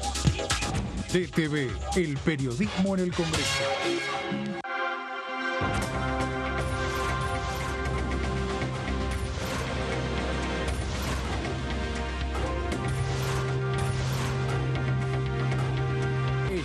Son tu voz en el análisis. DTV, el periodismo en el Congreso. ¿Cómo están? Bienvenidos, bienvenidas. Aquí estamos en la tercera edición. Obviamente que el juego legal lo regula cada provincia, depende de cada jurisdicción, y yo no me puedo meter en esa publicidad, pero en las apuestas online sí me puedo meter. Bien. Entonces el proyecto lo que busca es, por un lado, restringir a las horas de la madrugada el horario de publicidad. Una amiga me decía, bueno, sí, pero justo a la madrugada están los que tienen insomnio. Bueno, sí, pero durante el día están los jóvenes, nunca va a haber un buen horario, pero bueno, restringámoslo a la madrugada. Y lo que tenemos que hacer también es no asociar la publicidad con el éxito ni con eventos deportivos. Creo que es inadmisible, ¿no es cierto?, eso, el tema del manejo de los órganos o de la venta de órganos todo ese tipo de cosas creo que es irrealizable, creo que no va a conseguir. En primer lugar va a necesitar una ley, no creo que nadie con un uso de razón pueda apoyar esa postura. DTV, tercera edición, de lunes a viernes. Bueno, bienvenidos a Mundo Villa, el noticiero de los barrios populares. Se ha creado un mundo de mujeres que están trabajando y que llevaron todo lo que hacen realmente en una apuesta importante de vestimentas y de accesorios que se llama Matriarca. Bueno, en eso trabajamos en hacer un proyecto de interés en sus 10 años que lleva, así que es importante. Todos están yendo, por lo que yo veo, están todos muy informados con la escena del rap, escena de hip hop, están todos buscando la forma de poder evolucionar sus objetivos, sus proyectos, sus metas a corto plazo o a largo plazo. Y la verdad que es algo que a mí me motiva muchísimo. Mundo Villa, martes 23 horas.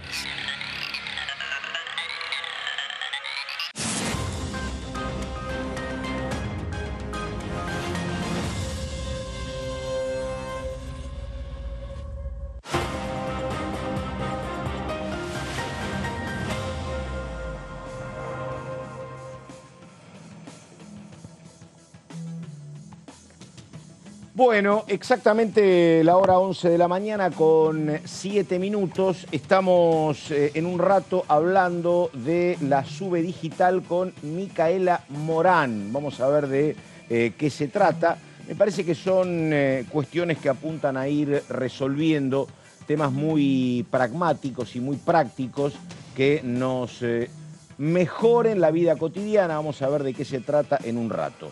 Les recuerdo la agenda de comisiones. En un rato está empezando juicio político. Hay otros 2 encuentros a partir de las 17 en la tarde de hoy. Y esto, ¿qué es lo que estamos viendo nosotros en torno a lo que va a ser la cuestión de después de la comisión de juicio político de hoy y antes del 22 de octubre? Estaba pensando en este proyecto sobre alquileres temporarios, estaba pensando también en otras cuestiones muy puntuales que tienen que ver con, por ejemplo, GNL o con creación de universidades. El oficialismo intenta buscar acuerdos básicamente con quienes han colaborado con el quórum en estas sesiones donde ha conseguido 129 diputados el oficialismo. Habla de esta foto que estaba contando Nico, por ejemplo, con la presencia de Natalia de la Sota o del Topo Rodríguez en Brasil. Hablo de lo que puede pasar con la gente de Provincias Unidas, con los misioneros. Habrá que ver con la izquierda porque sabe el oficialismo que tiene un escenario muy complicado, sabe que llegan hasta ahí las conversaciones con Juntos por el Cambio, van a tratar de avanzar con estos proyectos con quórum propio, que no es sencillo, y después ver si pueden aprobar algunos de estos proyectos. Ahora a las 11 de la mañana y 9 minutos, vamos por favor con Sola Berrieta, una más, dale. Bien, Pato, para hablar de lo que será la Comisión de Discapacidad esta semana, se ha sumado ayer al cronograma oficial. El jueves, a partir de las 10 de la mañana, tendremos esta reunión en donde se van a desarrollar varios temas muy importantes. Recordemos que la comisión que preside Luis Di Giacomo había tenido una intención de reunirse hace unas semanas atrás, cuestión que la reunión había quedado reprogramada y bueno, finalmente se le ha dado fecha oficial para este jueves a partir de las 10 de la mañana, en donde, por ejemplo, se va a tratar este dictamen que necesita también la aprobación luego de presupuesto y Hacienda para lo que será la capacitación en los 3 niveles del Estado en cuanto a la lengua de señas. Esto será uno de los proyectos y uno de los principales de los 12 que por lo menos hemos visto en la lista oficial. Este es un proyecto de la diputada Marciota. Otro de ellos es, por ejemplo, el que está presentando Carla Carrizo, con el apoyo y el aval de muchos diputados y diputadas que la acompañan en la firma, respecto a lo que tiene que ver con un sello nacional para aquellas empresas que, cumplan con el requisito en cuanto a los empleados, en cuanto a la equidad laboral para con las personas con discapacidad. Después también hablamos de algunos proyectos referidos al turismo, para la accesibilidad para las personas con discapacidad. Otro que tiene que ver con el proyecto integral para la protección de los niños, niñas y adolescentes, incluyendo y adaptando también la norma para toda la cuestión de discapacidad. Así que realmente las temáticas son más que interesantes, variadas, Pato, así que tendremos una reunión seguramente bastante extensa con 12 proyectos, 12 dictámenes que se van a poner no solamente a debatir, sino que le van a dar el giro para luego sí, algunos de ellos pasar por presupuesto y Hacienda y quedar aprobados, listos para ir al recinto. Bueno, perfecto, caballero. Hasta cualquier momento, entonces. Digamos que esto de buscar lugares para el desempeño laboral de personas con discapacidad es un tema que ha atravesado con altas y con bajas gran parte de estos 40 años de democracia. Y también digamos, porque la experiencia es obvia y notoria, que en la mayoría de los casos, salvo algunos momentos muy puntuales, esto de encontrar trabajo para personas con discapacidad se ha canalizado casi exclusivamente en el sector público. En cualquier oficina pública es notorio ver que, me parece una muy buena decisión, se han destinado algunos lugares para personas con cierta discapacidad. En el caso de el trabajo privado, uno lo ve más nada que poco. Ha habido repetidos intentos, pero esto después termina recayendo siempre en el Estado. Habrá que ver si ahora hay alguna modificación. Dígame, Benaín. El tema de la suma fija, por ejemplo, ¿no? Que claro. Es un fuerte ejemplo de cómo repercute la suma fija en los trabajadores de la administración pública y los privados que tienen que avanzar. Es la misma situación, ¿no? Es mucho más fácil aplicar estas leyes en la administración pública que el privado tenga que ceder a... Bueno, es lo que decía el señor alguna vez, digo, la falta de peso específico del Estado para que las normas se cumplan. Y aparte el también, privado cuando dice no comparto la norma, no la cata. Exactamente. Y sobre todo si fueron los primeros en poner la voz, ¿no? Y el grito en el cielo cuando salió esta medida de la suma fija hace 48 horas, digo, de ahí en más, cualquier interés que se pueda tocar van a ser los primeros, por supuesto, en salir a cubrirse. Y además tiene el argumento siempre, ¿no? Bueno, está bien, con la plata del Estado podemos avanzar en un montón de cuestiones. Ahora, cuando yo soy privado y tengo que ver cómo manejo la administración de mi empresa, es complejo, digamos. Por eso el tema es, a ver, ¿qué haces? Si vos sabés que el sector privado te va a decir que no, ¿qué haces? ¿Largás la norma para que no la apliquen o negociás con el sector privado? Porque si vos resolvés la norma y la norma no se aplica, te genera un vacío y un gusto amargo muy complicado, muy complicado. Es como la obligación del Estado de que vos a la gente no la tengas en negro. Obviamente que no la tengas en negro, pero ni te escuchan. Y ahí viene el problema más grave, que el Estado está inerme para que se cumpla. Además, el propio Estado, hoy estamos en un contexto donde hay administraciones que tienen a la gente totalmente como monotributista. Años contratadas con contratos que no las pasan a planta. Totalmente. Y es histórico, y aparte también te va a decir, y aparte lo que te va a decir el sector privado, que es algo que lo menciona cada tanto, es, bueno, vos querés que los ponga todos en blanco, generame el contexto y las condiciones. Sí, claro. ¿No? Bajame la carga impositiva, lo que ya sabemos, claro. Exactamente, la reforma laboral, efectivamente. Hay una frase del general Juan Domingo Perón, que era que si uno no puede tener si no puede pagarle a los empleados para tenerlos en blanco, no tiene que tener empleados. Era una frase, pero bueno, otro momento y otro contexto. Sí, claro. ¿No? Bueno, vamos con, por favor, ahora Germán Martínez, el presidente del bloque de diputados del oficialismo, que decía lo siguiente. Nosotros venimos hace tiempo remando una universidad en el norte de Santa Fe, con 2 subsedes, una en Reconquista y una en Vera. Si nosotros avanzáramos en eso, no solamente los de Reconquista no se tendrían que ir a Santa Fe o a Resistencia, o los de Vera a Santa Fe o a Resistencia, sino que en primer efecto se quedarían en su lugar. Claro. Segundo, lo de las comunidades y los pueblos cercanos tampoco se irían a las grandes ciudades y se irían a las ciudades intermedias, donde todavía hay margen de que podamos, sinceramente, vivir mejor. Hoy cada vez más difícil vivir en las ciudades grandes, ¿no? Y vivir en ciudades que todavía son amigables para la vida cotidiana, para estudiantes que salen salen de la secundaria y que quieran hacer su trayecto universitario, me parece muy, pero muy importante. Pero bueno, me voy del norte de Santa Fe. El tema universidades para nosotros es un tema importante que lo queremos plantear. Y bueno, yo creo que una de las cosas que cambian es que tener un determinado sector o pedazo del espectro político que no cree en la universidad pública. Entonces también es el momento donde todos aquellos que creen efectivamente en la universidad pública y que han firmado compromisos, porque hay candidatos presidenciales que perdieron las elecciones, que firmaron compromisos alrededor de la universidad pública, lo firmaron en mi ciudad, en la ciudad de Rosario, el 20 de junio. Que se hizo la reunión del CIN de los rectores, se hizo en Rosario. Ahí firmaron un documento de apoyo a la universidad pública y gratuita, que pongan la colita en la silla. Porque entonces una cosa es cuando declaramos o cuando firmamos o cuando queremos quedar bien con tal amigo rector, sí, yo soy hijo de la universidad pública, y después acumulo políticamente en los que quieren no solamente frenar la educación pública universitaria, sino que la quieren arancelar.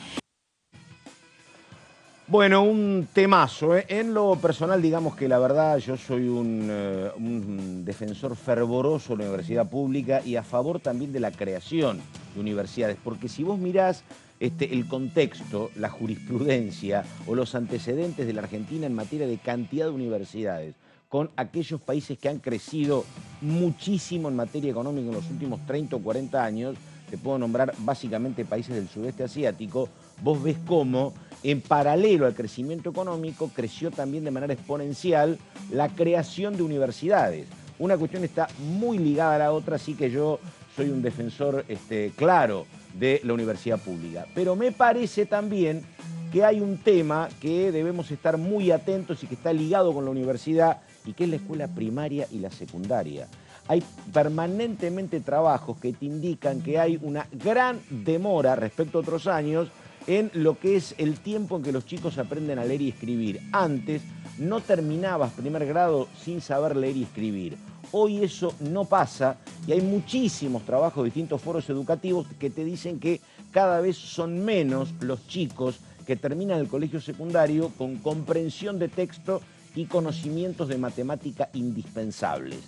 Va bajando, antes era el 20%, después el 16%, después el 13%, tiene que ver la pandemia. Digo, a favor de la universidad pública, pero por favor, vamos a acuerdos que fortalezcan sí o sí la formación docente en el primario y el secundario, si no, lo que llega es poco a la universidad pública. Diga, y seguimos hablando, Pato, de este tema. Dale. Lo continuamos porque, claro, hoy y esta introducción que hacemos tiene que ver con que tenemos trabajo de comisión a partir de las 5 de la tarde que va a circular y que va a estar planteando este tema que acabamos de mencionar. Vamos a empezar a repasar algunas placas al respecto para ponerle un poco de contexto y información también a lo que veníamos mencionando recién. Proyectos de creación de universidades nacionales. Va a haber una reunión conjunta entre Educación y Presupuesto y Hacienda. Esto va a ser hoy martes a las 17 horas y se van a estar abordando 3 proyectos de los 9 que tenemos existentes. ¿Cuáles son los 3 proyectos, compañeros? Bueno, la creación de la universidad, las universidades nacionales Madres de Plaza de Mayo, en la Ciudad Autónoma de Buenos Aires, la de Saladillo, en la provincia de Buenos Aires, y la de la Cuenca del Salado, con sede central en el distrito de Canuelas, ¿no? Esto también territorio bonaerense, provincia de Buenos Aires. ¿Por qué se va a arrancar hablando de estas 3 universidades específicas, puntuales, de las 9 que hay? Bueno, tiene que ver con que son las 3 que pueden llegar a conseguir algún tipo de consenso, a pesar de que, por ejemplo, algunos sectores del Congreso de la Nación, con respecto a la de las Madres de Plaza de Mayo, pusieron alguna observación, hicieron algún miramiento, pero son las 3 que pueden llegar a conseguir consenso para avanzar con los dictámenes que falta. Hay varias, como es el caso de la Universidad de Pilar y también de la Universidad del Delta, que ya tienen dictamen, entonces pueden ser perfectamente llevadas a recinto. Bien, hablemos de algunas de estas universidades que se buscan crear específicamente para ver bien cuál es el servicio y el aporte a la comunidad, a sus comunidades que podrían hacer. Universidad Nacional de la Cuenca del Salado, con sede central en Canuelas y sedes también en partidos aledaños. Bueno, lo que busca y a donde apunta es a la implementación de carreras cortas con prácticas que sean profesionales y ciclos de formación también con certificados que respondan a problemáticas y necesidades estratégicas de la región. Se habla, por supuesto, bien del trabajo regional, pero no tenemos confirmado bien cuáles serían las propuestas académicas que se podrían llegar a ofrecer. A ver, sigamos en la próxima placa con el próximo proyecto, que es Hugo Yasky. Esta sí es una de las que se trata también junto con la de la cuenca del Salado en el trabajo de comisión, ¿no? En la reunión conjunta de comisión que se va a dar en la tarde de hoy. Es la Universidad Nacional Madres de Plaza de Mayo, fundada por la Madre de Plaza de Mayo, Eve de Bonafini. Tendrá su sede en la Ciudad Autónoma de Buenos Aires y se va a construir sobre la base del actual Instituto Universitario Nacional de Derechos Humanos que ya tiene las madres, ¿no? Esto va a estar orientado, por supuesto, a la defensa, protección, investigación y promoción para el ejercicio efectivo de los derechos humanos. Es una de sus premisas, como ya lo viene haciendo y lo viene ejerciendo en la actualidad como instituto terciario, ¿no? Y después también lo que se detalla en ese proyecto que propuso el diputado nacional del Frente de Todos y de Unión por la Patria, Hugo Yasky, es también que todo esto tenga que ver con el trabajo de la contención de los derechos humanos en torno a, por supuesto, la Constitución Nacional y a los tratados internacionales en la materia y en las leyes nacionales también. Continuamos repasando más proyectos. Universidad Nacional de Ezeiza es otra de las que está pendiente de tratarse, pero que no va a estar incluida en esta reunión conjunta que tenemos en el día de hoy.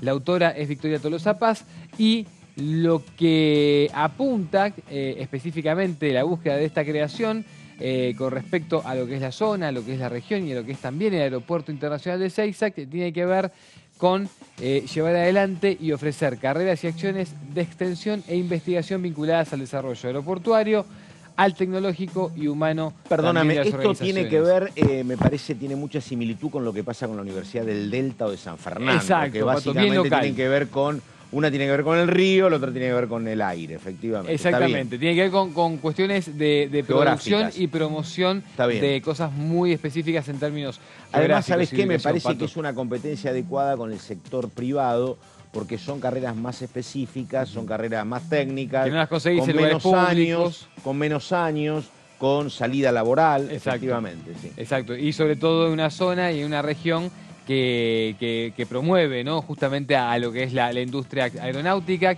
De hecho, también incluso esto, Pato, lo que puede llegar a buscar es también generar, si se quiere, el desarrollo urbanístico. ¿Por qué te digo esto? Porque hay mucha gente que trabaja en el aeropuerto que vive quizás en otros lugares y si se empieza a promover el sector aeronáutico en esa zona, también le propones un desarrollo específico a la localidad, al municipio. Bien, sigamos con el resto de los proyectos de las universidades. Universidad Nacional de Río Tercero, esta de Córdoba, que hemos estado detallando en semanas anteriores, se hace eco de la demanda de la comunidad de esa ciudad, expresada a través del Consejo Deliberante que buscó impulsar este proyecto y de avanzar también en la creación con el objetivo de aportar a la reparación histórica de los habitantes. ¿De qué está hablando básicamente con esto? Para sintetizarlo un poco, del arraigo, de la necesidad de tener universidades públicas en lugares específicos, con toda la demanda académica, con todas las carreras. ¿Para qué? Para que vos no tengas que estar viajando de una ciudad a la otra, de una provincia a la otra, para poder formarte y desarrollarte. Los proyectos son de Gabriela Brauer de Koning, de Evolución Radical, y de Gabriela Esteves también. Perdóname, esto te digo, es lo que debería pasar más seguido, porque hay una dirigente de Evolución, de Juntos por el Cambio, Pato, y otra muy militante del Frente de Todos como Gabriela Esteves. Representando a quienes, a los ciudadanos del lugar de donde ellas son oriundas y a la provincia que ellas representan en la Cámara de Diputados de la Nación, Pato. Sí. Sigamos con más proyectos de universidades, porque tenemos también la Universidad Juan L. Ortiz, Nacional, el gran poeta entrerriano. Exactamente. Sí. Juan L. Ortiz, que esto es por supuesto para la localidad de Paraná, Pato. La idea es que se constituya sobre la base de la actual Facultad de Humanidades, Artes y Ciencias Sociales que tiene la Universidad Autónoma de Entre Ríos. De las 4 facultades que tiene esta universidad que recién mencionábamos, solo una, que es Humanidades, concentra al 44% de la matrícula, ¿no? Y ahí damos el detalle con números específicos. ¿Esto por qué se hace? Para explicar también la cantidad de alumnos que tienen estas universidades y por qué ampliarlas, ¿no? O crear nuevas universidades puede llegar a servir para seguir conteniendo alumnado. Pato, por ejemplo, hay algo que no mencionamos recién y que no estaba en el detalle de la Universidad de las Madres de Plaza de Mayo, que es que ya hoy, como instituto terciario, tiene más de 20.000 alumnos. Es un número importantísimo que hay que contenerlo y que ni hablar si vos lo podés contener encima ofreciendo carreras ya no con título terciario, sino con título universitario directamente. Bueno, Blanca Osuna es la creadora de este proyecto para la Universidad Nacional Juan Ortiz que se pretende tener en Paraná, Pato, del Frente de Todos. Sigamos repasando también porque, bueno, ahí decíamos recién, ¿no? Las que ya están con dictámenes, ¿no? Emitidos son la Universidad Nacional de Pilar, la Universidad Nacional del Delta y la Universidad de Saladillo. Perdóname, Sí. hablando de Universidad de Saladillo, es la que impulsaba básicamente Evolución. Exactamente, Ayer Pato. hablamos nosotros con Dolores Martínez y la verdad que Muy era... escueta la respuesta, ¿no? Sí. A ver, ¿sabés qué pasa? Era un debate que teníamos con María nosotros. Porque yo no creo, la verdad, yo no creo que Evolución rompa Juntos por el Cambio antes de fin de año, acompañando al oficialismo. Yo creo que no. Y uno recordaba lo que pasó en aquella oportunidad.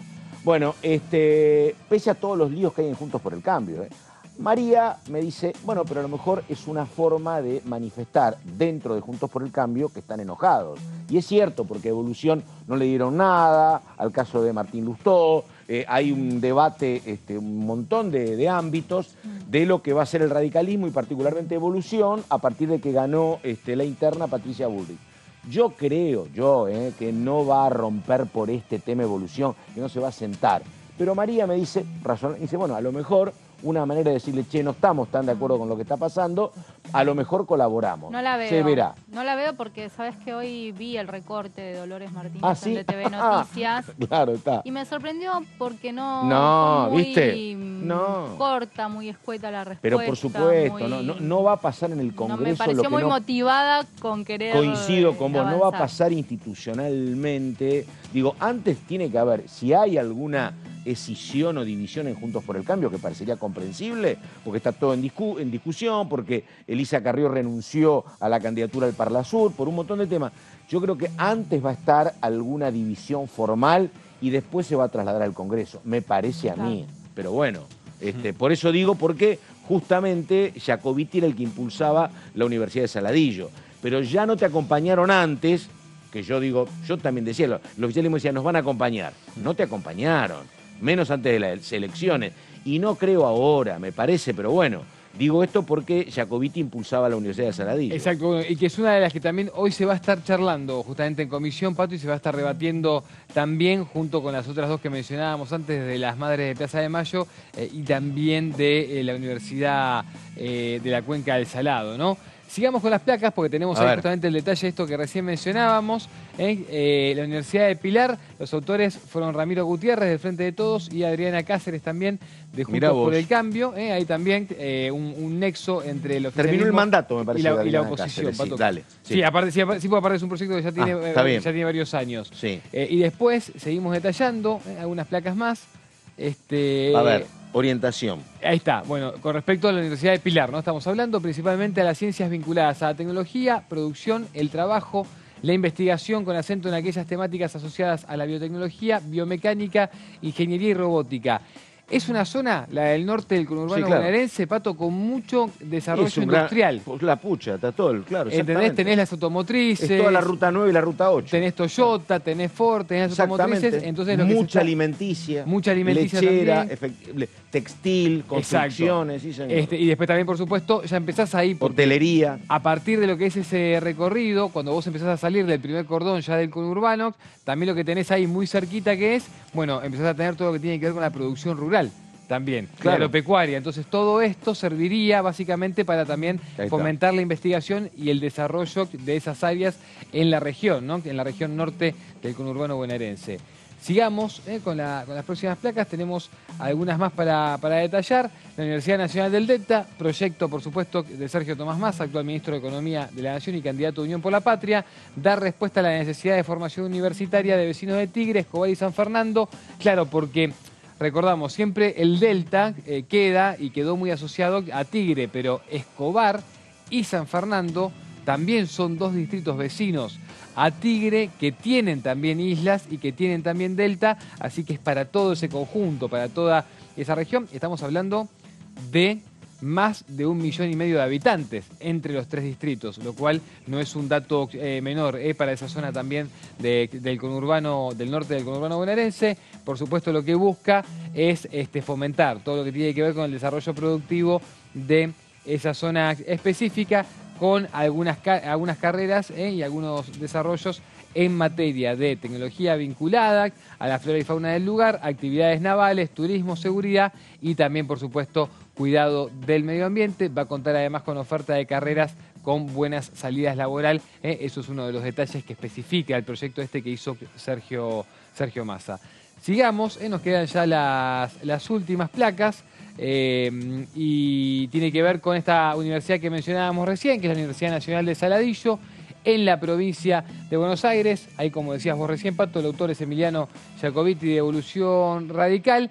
Tendría, la búsqueda sería que tenga sedes en las localidades de Bolívar, Chivilcoy, Bragado, Tapalqué, centro geográfico específico de la provincia de Buenos Aires, Lobos, San Miguel del Monte y también 9 de Julio. Y ¿cuál sería el objetivo, Pato, acá? Por supuesto, el estudio de la riqueza de los suelos y la actividad agrícola-ganadera, además de apuntar también a la homogeneidad del contexto económico-social de los municipios de la cuenca de Saladillo, Pato.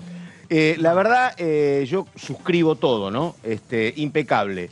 Lo que sí me parece que debería haber en paralelo algo que, no lo digo yo, lo dice el propio ministro de Educación de la República Argentina, cuando habla del tema educativo, dice, ¿sabes cuál es la prioridad absoluta? Seguir abriendo jardines de 3 años. Porque acá estamos hablando de la última etapa educativa, y si vos no masificás el tema del jardín a los 3 años, ya ahí tenés la primera diferencia. Un chico que empieza en el jardín a los 3 años es una cosa y un chico que empieza a los 5 es otra completamente distinta. Te perdiste 2 años que son esenciales.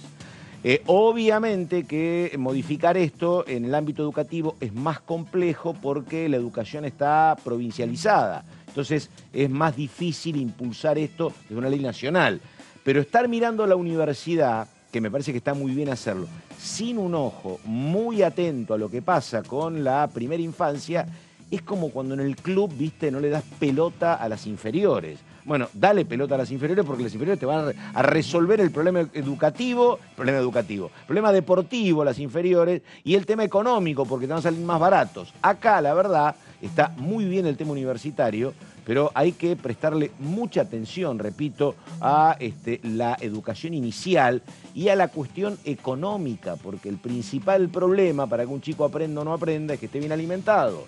Entonces, viste, me parece que prestarle la atención debida, el presupuesto necesario, la plata para la construcción de jardines, digo, nada tiene demasiado sentido a nivel universitario si vos no fortalecés mucho, ni siquiera la primaria, te diría que la educación inicial, donde se ha avanzado un poco, según datos oficiales, creo que estamos más o menos en el 50% de los chicos con la posibilidad de acceso al jardín de 3 años. Te queda la mitad todavía pese a que hay leyes, porque por temas educativos se han dejado de construir o se construyen pocos.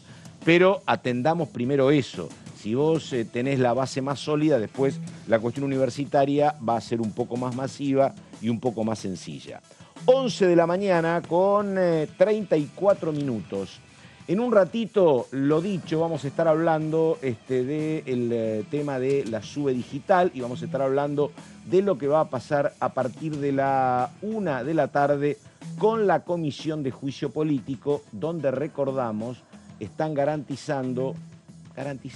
están anunciando la presencia de Marcelo D'Alessandro y de otros de los convocados.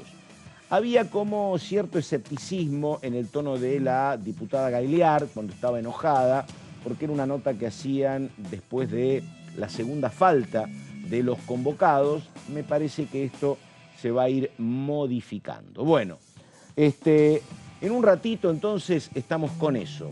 Mientras tanto, le pregunto al señor Nico Márcico. Márcico, dígame, a nivel político, ¿qué se sabe? ¿Hay clima de campaña? ¿No hay clima de campaña? ¿Qué dice usted?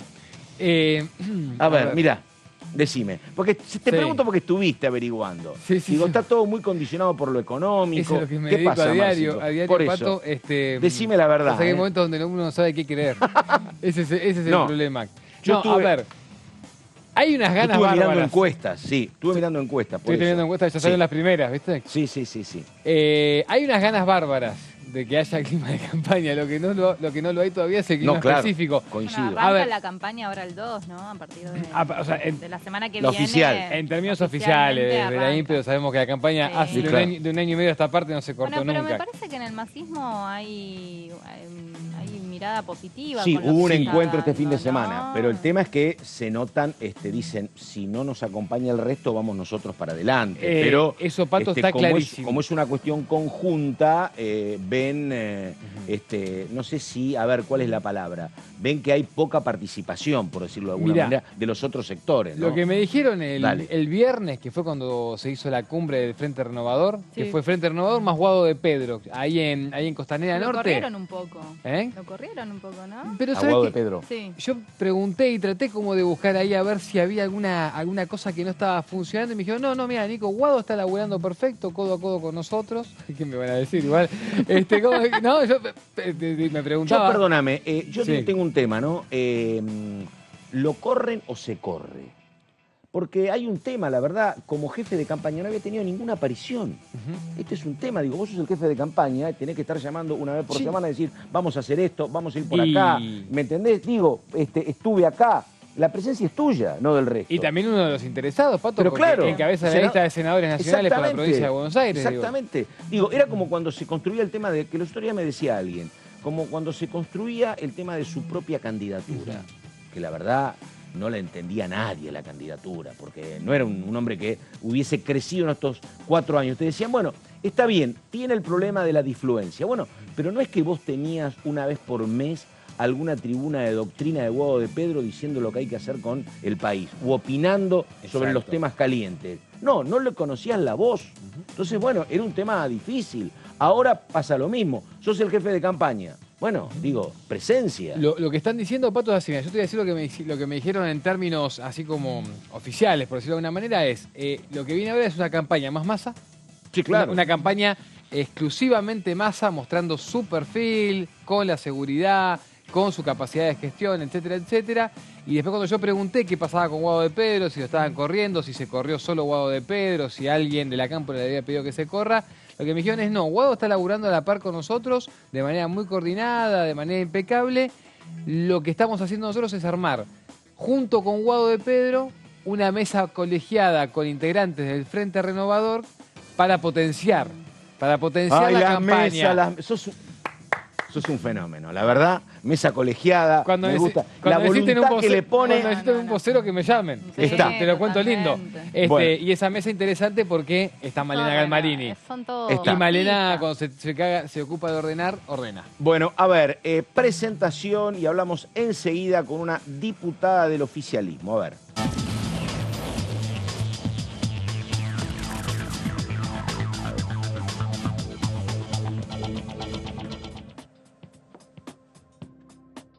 Ahí estamos con la diputada Micaela Morán. Diputada, ¿cómo le va? Carlos Méndez la saluda. ¿Qué dice? Buenos días. Hola, buen día, Carlos. ¿Cómo estás? Bien, buen día. Ahí no sé si me con el teléfono, porque no tengo... Impecable, impecable. La imagen impecable. Ahora de la oficina. Bueno, diputada, un tema que lo estábamos hablando, interesante porque todos somos usuarios. ¿Qué es eso de la SUBE digital? Bueno, entiendo que debe ser obviamente una consulta por uno de los proyectos que se presentó en el día de ayer. Sí, efectivamente. La verdad es que no es ninguna novedad el proyecto. A ver. Con todos los respetos, digo, que me merece mi colega, que por supuesto entiendo que lo hizo con la buena intención de mejorar algo, pero esto ya es una propuesta que existe y que está en implementación de parte del Ministerio de Transporte. De hecho, está en una prueba piloto ya siendo trabajada. Esto significa que si la prueba piloto está en funcionamiento es porque se viene trabajando hace mucho tiempo en esta propuesta. Y en ese sentido, bueno, para que sepan, digo, está en la ciudad de Neuquén, se está realizando la prueba piloto. Y en este sentido lo que se propone obviamente es poder pagar a través de la tecnología NFC, que bueno, obviamente está teniendo su prueba piloto y tratando de ver si es posible tener este sistema, que no significa, este método de pago, que no significa que va a reemplazar al que tenemos hoy en día, que es la tarjeta del plástico, ¿no? Y pregunto, este sistema que se está aplicando en Neuquén, digo, ¿se llama como NTCC, escuché, o cómo es el nombre técnico? No, la tecnología es NFC, es la tecnología. Sí. La tecnología que se usa para pagar a través del teléfono celular, digamos, para que lo tengan. Es mediante una tarjeta digital. Está. Sí, porque vio que el que hablaba de que decía que la SUBE es una herramienta vieja, en campaña planteó esto, era Jorge Macri. Por eso pregunto, digo, ¿eso podría ser? A ver. A esto quiero hacer dos salvedades importantes. Primero, lo vimos a Jorge Macri como candidato a jefe de gobierno, hablando del tema de la SUBE y diciendo que no se iba a pagar más a través de este método de pago, sino que se iba a hacer a través de la tarjeta de crédito.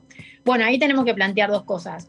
Primero, que si lo piensas en la ciudad de Buenos Aires, lo va a poder hacer solamente para los subtes, porque recordemos que cuando tuvieron que hacerse cargo de las 32 líneas que todavía el Ministerio de Transporte de la Nación está tratando de que se hagan cargo como corresponde, no lo hicieron, con lo cual lo van a tener que aceptar solamente, o lo van a poder implementar solamente para los subtes. O sea, ahí tenés otro problema para los usuarios, solamente les serviría para los subtes. Por otro lado, pasa otra cuestión. Digo, parece más como un intento de privatización de la SUBE que otra cosa. Quieren meter a los bancos, quieren meter a las tarjetas de crédito, y acá obviamente hay una sola finalidad. ¿Cuál es? Que puedan tener las comisiones, que puedan acceder a esas comisiones, porque vos pensás que nosotros estamos hablando de un negocio que mueve 15.000 millones de pesos, con lo cual lo que les importa es eso, claro, es poder acceder a diputada, y hacerlos parte de... Temazo, 20.000 millones de pesos anuales, mensuales, o 20.000 millones de pesos cada cuánto, por semana, por cuánto. Los 15.000, igual nosotros estamos hablando, imagínate, de 14 millones de personas que lo utilizan, más los 5 millones de personas que son beneficiadas en forma directa a través del atributo social, con lo cual estás hablando de un número desorbitante.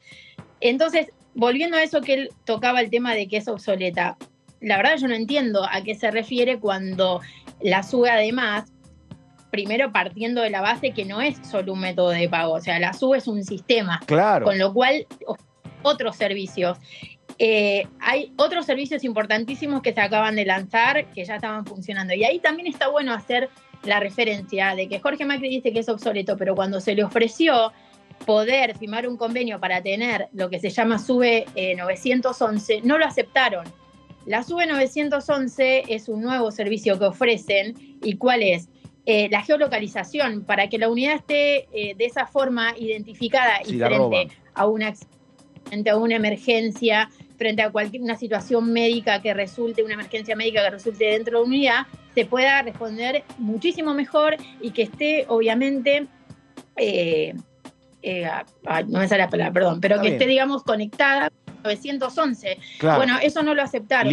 Hoy está en la provincia de Buenos Aires y ahora se empezó a implementar también en Rosario. Después tenés una prueba que también se está realizando, que se está realizando en la ciudad de Reconquista, que es la prueba de carga a bordo. Esto significa que vos podés cargar tu home banking o con tu billetera virtual el saldo y después subís al colectivo y lo validás con la validadora de la SUBE y en esa forma ya tenés el saldo acreditado. Después está la SUBE débito, también otro servicio que se está poniendo a prueba. Esto está realizándose en la ciudad de Paraná. ¿Qué es? Que vos te con la débito del Banco Nación, vas a poder tener integrado también el servicio del SUBE. Con lo cual, SUBE Digital, que ya lo mencionamos, también tenés la aplicación SUBE, que es una aplicación que ahora administra y gestiona todas las gestiones online que se pueden hacer, desde que se te pierde la tarjeta, desde que querés hacer un seguimiento de movimientos.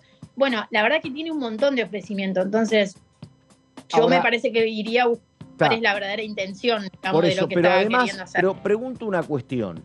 Digo, el sistema SUBE no sirve además de para que accedas al transporte.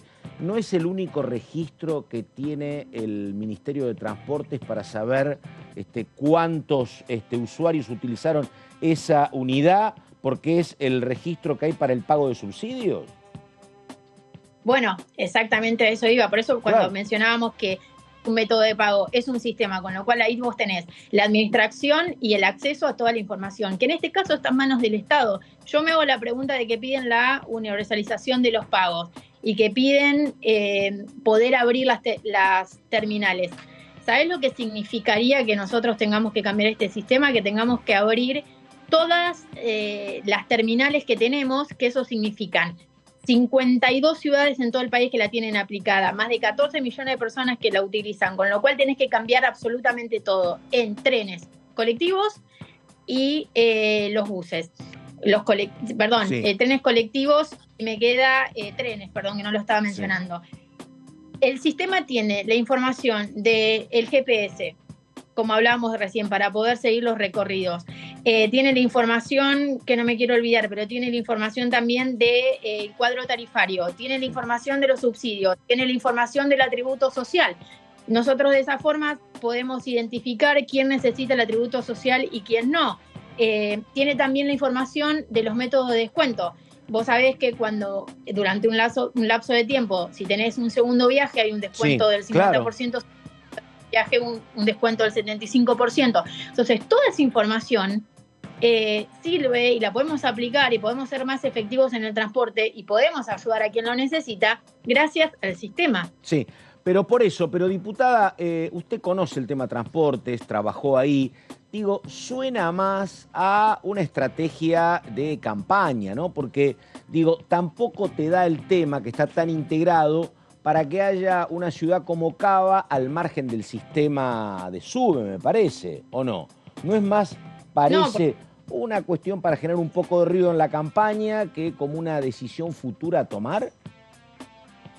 Sí, claramente, porque, por eso te decía, cuando se le ofrecieron más servicios nos dijeron que no.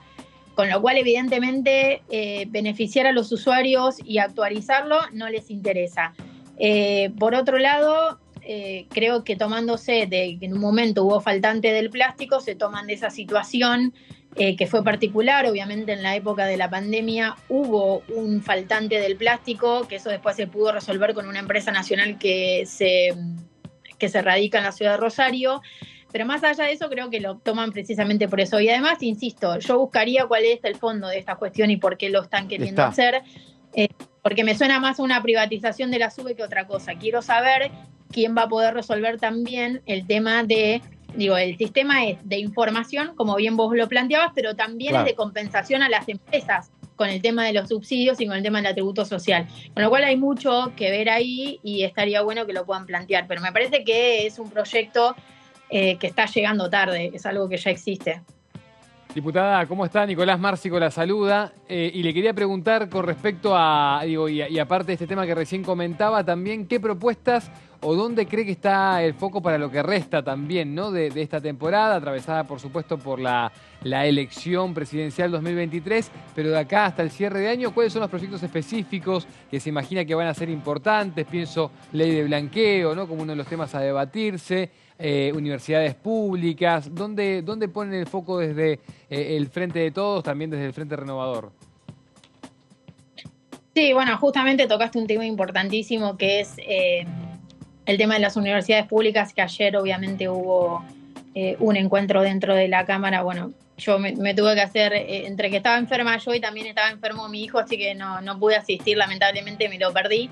Pero me parece que es un tema esencial que nosotros tenemos que tratar y darle al Ejecutivo todas las herramientas necesarias para poder esta gestión de una forma ordenada, poder darle la oportunidad de resolver muchos temas que, como ustedes bien saben, hace mucho tiempo que estamos intentando sesionar con algunos temas puntuales y no hemos podido. Entonces me parece que lo importante es tener un buen diálogo con el Ejecutivo y entender, por supuesto, que hay temas como los económicos que vos mencionabas, pero bueno, creo que el Ejecutivo en ese sentido tiene un buen diálogo con nosotros y vamos a poder acompañarlo en los temas que necesiten y que crean que son más urgentes de acá a diciembre. Bien.